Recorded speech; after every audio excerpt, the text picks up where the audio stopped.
Hello and welcome back to Board with Kids, a channel where we look at different board games to play with your family.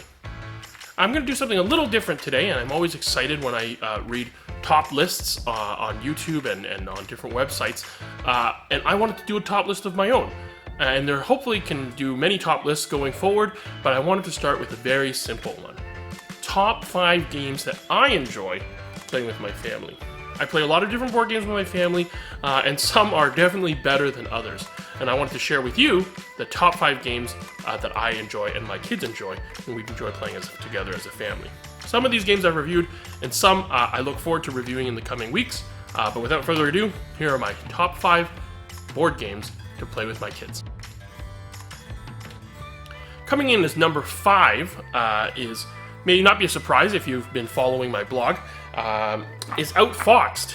I gave this a very good review. I really enjoyed this game, and if you watch that review, it'll be in the description below. It talks about how this game just has so many things going for it. It's cooperative, so you win and lose together.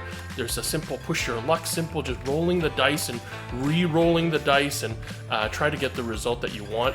And there's cheering at the same time, when you get the result that we're all looking for, and commiserating together when we don't.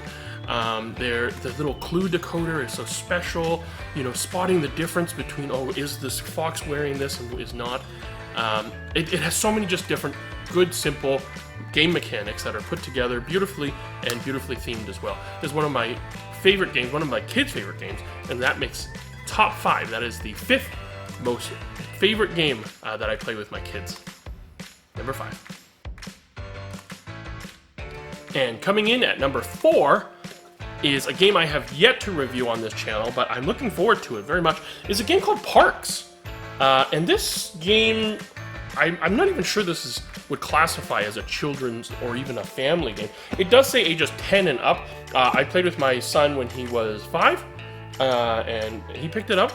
Again, the strategy is probably not quite there yet, but he can definitely still play it. And this game is it's so close to my heart because it's so beautiful. Just the components of the game are gorgeous. The artwork and all the different cards are really nice. And it's a bit of a geeky thing, but I really love how the insert inside the box when you take it out has specific places for everything. It's just very well thought out, small little touches so that you can, lift the cards easier because you can push it down. There's a little thing at the bottom that kind of lifts it up a little bit, and everything has its place. The gameplay itself is also very nice. It's very scenic. If you've ever played Tokaido, which is another beautiful kind of calming, exploring kind of game, this kind of has shades of that. In this game, you're hiking on different trails to try to visit different national parks around the U.S. We're here in Canada, so unfortunately it doesn't include Canadian parks, which I would have loved, but it's, again, the artwork for each individual park is so beautiful. It tells you where it is, and it tells you a little neat little tidbit about each park when you visit them. This is a great game. I really enjoy it. Number 4 on my favorite games to play with my kids. My number 3 favorite game to play with my kids is Point Salad. I recently just reviewed this on my blog and on my channel, so you can go and read that review down in the description. This is a simple game. It's really easy to explain. It's colorful, it's attractive to children, but there's math, there's simple math at the end to try to strategize and how to get how many points.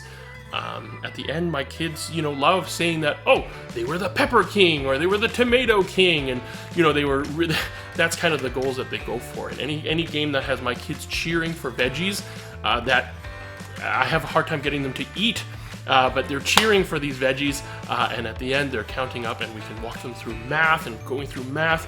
I love it when these games that are actually genuinely fun also hide some learning, some vegetables and some math in there. So I really like this game, Point Salad. I play it with other adults as just kind of a quick filler game or as an intro game before game night, before everyone arrives. It's a quick game, super easy to teach, very fun.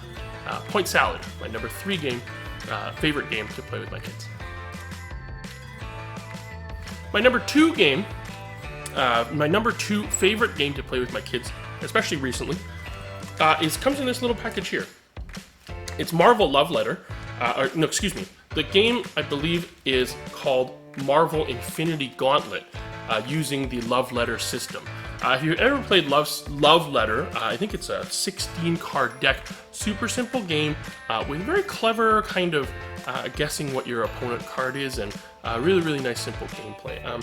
So Marvel, and there's been multiple different versions of that. Batman, Adventure Time, just all sorts of different theming to Love Letter. And Marvel, I guess, decided to have a go, and they've kind of changed the formula a little bit more than standard retheming, so it is called a different game. It's called Marvel Infinity Gauntlet, and it plays in different teams. There's a team that plays the heroes and one that plays Thanos. I love Marvel, and my kids have learned to love Marvel too, I think, in this day and age. Young kids growing up, Marvel is the Star Wars of this generation. It's just everywhere. It's so exciting, and they get to see these heroes and dream of these fantastical things. So in this game, which does require a bit more strategy and thinking, my kids love it after they learned it. It did take them a little while to really get it.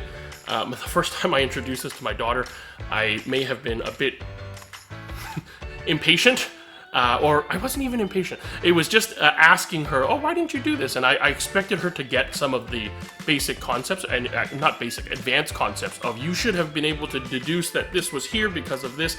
And I think she was 7 at the time, and unfortunately I made her cry a little bit. So I apologize. I apologize so bad. I felt so bad afterwards. But it took her a while to be willing to be willing to retry the game. Eventually she did, and she did love the game. My son loves the game as well, and I've learned to be a bit more empathetic when teaching games to my children. So that's a big memory for me, but I'll always remember that. But there are a lot of fun memories that have come along the way as well because of this game. Marvel Infinity Gauntlet, using the Love Letter system. Very, very fun game. 15-20 minutes or so, and superheroes, Marvel superheroes. Can't complain. That's my number 2 favorite game to play with my kids right now. And now the number 1 game that I enjoy playing with my kids recently and kind of just overall. I actually love this game so much I don't have it on me because we had it, and I love sharing my games with others. And I really hope that I'm getting it back soon, and I'll hopefully can review it. But it's called Dragon Breath, and I'll put a picture right here. Dragon Breath by Haba.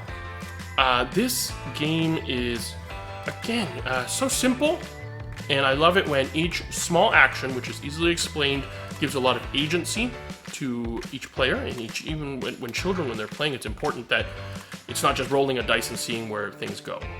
That only is enjoyable up to a point. You want them to be able to make meaningful decisions, and then they can understand and strategize, and that this game does that in spades. In this game, there's a tower of gems, and gems will fall on each player's turn, and all a player has to do is choose which color of gems they think will fall the most in this big tower of multicolored gems. And so the first player that gets to choose, gets to take a look at, what colored gems are on top, what do they think is going to fall most, and then you also take turns being the dragon, lifting off a piece of the ice pillar, making the gems fall, and you can kind of knock some this way and knock some that way, and hopefully get more of your own color that you chose. And the game cleans up after itself as you kind of pick them up. The gems fall, and they fall into the box. At the end, you count your gems, and then you leave them in the box because that's done. That's how you pack away the game. This game I played with my kids when they were quite a bit younger. It was super easy to explain. I've shared it with a whole bunch of friends and school teachers even. We bought it as a gift for when my daughter was in kindergarten, for her school teacher, for the class, and for her personally as well. Great game to play with kids. Super fun, very exciting, easy to teach, meaningful decisions. It is, I would definitely say, of all the children's games that I played, it's usually the one that I recommend first, especially to younger families. It's something that you can introduce quickly and early to young kids so that you can whet their appetite on, there's all these other board games that can be very, very fun. So that's Dragon Breath. Look forward to the review coming out soon, but that's my number 1 game to play with my family. So that's it for this week. That's my top 5 games that I enjoy playing with my family. Some I've reviewed, some are hopefully will be coming. Leave in the comments and let me know what are some of your favorite games. I'd love to hear from you. And maybe it's a game that I haven't heard of. Maybe it's a game I've heard of and don't have. I'd love to pick it up and review it as well. So that's my top 5. And that's it for this week for Board with Kids. Remember, with all of these board games, especially these 5, there's no excuse to be bored with kids. Bye now.